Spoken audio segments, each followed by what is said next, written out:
ಸ್ತೋತ್ರ ಉಂಟಾಗಲಿ. ಕರ್ತನಿಗೆ ಮಹಿಮೆ ಆಗಲಿ. ಕರ್ತನಲ್ಲಿ ಸಭಿಕರೇ, ದೇವರು ನಿಮ್ಮೆಲ್ಲರನ್ನು ಆಶೀರ್ವಾದ ಮಾಡಲಿ.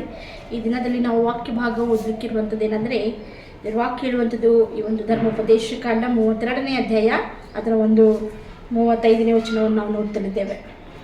ಪ್ರತಿಕಾರ ಮಾಡಿ ಮೂಯಿಗೆ ಮೂಯಿ ತೀರಿಸುವುದು ನನ್ನ ಕೆಲಸ. ಅವರು ಜಾರಿ ಬೀಳುವ ಸಮಯ ಬರುವುದು, ಅವರಿಗೆ ಆಪತ್ಕಾಲವು ಸಮೀಪಿಸಿತು. ಅವರಿಗೋಸ್ಕರ ಸಿದ್ಧವಾಗಿರುವ ದುರ್ಗತಿ ಬೇಗ ಬರುವುದರಿಂದಾಗಿ. ಪ್ರತಿಕಾರ ಮಾಡುವಂಥದ್ದು, ಮೂಯಿಗೆ ಮೂಯಿ ತೀರಿಸುವಂಥದ್ದು ಕರ್ತನ ಕೆಲಸವೇ ಹೊರತು ಮನುಷ್ಯರಾದ ನಮ್ಮ ಕೆಲಸ ಅಲ್ಲ. ನಾವು ಬಹಳಷ್ಟು ಸಾರಿ ಆಲೋಚಿಸಿಕೊಳ್ಳುವಂಥದ್ದು, ಅವರು ಬೈದದಕ್ಕೆ ನಾವು ಬೈಬೇಕು, ಅವ್ರು ಹೊಡೆದಿದ್ದಕ್ಕೆ ನಾವು ಹೊಡೆಯಬೇಕೆನ್ನುವಂತಹ ಒಂದು ಕೋಪ, ಆ ಒಂದು ರೋಷ ಬರುವಂಥದ್ದು ಸಹಜವಾಗಿದೆ.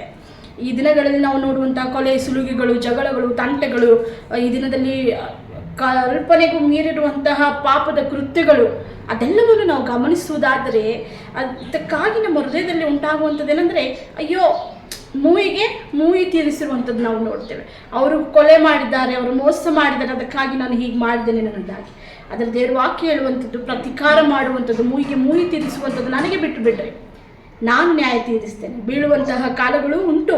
ನೀವು ನೆನೆಸಿದರೆ ಇಷ್ಟೊಂದು ನನಗೆ ನಾಶ ಮಾಡಿದ್ದಾರೆ, ಇಷ್ಟೊಂದು ನನಗೆ ಬೇಡದೇ ಆಗಿರ್ತಕ್ಕಂತಹ ದ್ರೋಹವನ್ನು ಮಾಡಿದಾರಲ್ಲ, ಅವರು ಯಾವಾಗ ಬೀಳ್ತಾರೆಂದಾಗಿ, ಅವರು ಯಾವಾಗ ಕೆಡವಿ ಹೋಗ್ತಾರೆಂದಾಗಿ. ಆದರೆ ದೇವ್ರ ವಾಕ್ಯ ಹೇಳ್ತದೆ, ಅವರು ಜಾರಿ ಬೀಳುವಂಥ ಸಮಯಗಳುಂಟು, ಅವರಿಗೂ ಸಹ ಕೇಳಾಗ್ಲಿಕ್ಕೆ ಉಂಟೇನೋ. ಆದರೆ ನೀನು ಮಾತ್ರ ನಿನ್ನ ಆಲೋಚನೆಯಿಂದಲೂ ನಿನ್ನ ಮನಸ್ಸಿನಿಂದಲೂ ಈಗೋ ನೀನು ಏನೋ ಹೋಗಿ ಅವರನ್ನು ಹೊಡೆದು ಬರ್ತೇನೆ ಅನ್ನುವಂತಹ ಹೃದಯದ ಭಾವನೆಗಳೆಲ್ಲವೂ ತೆಗೆದು ಹಾಕು.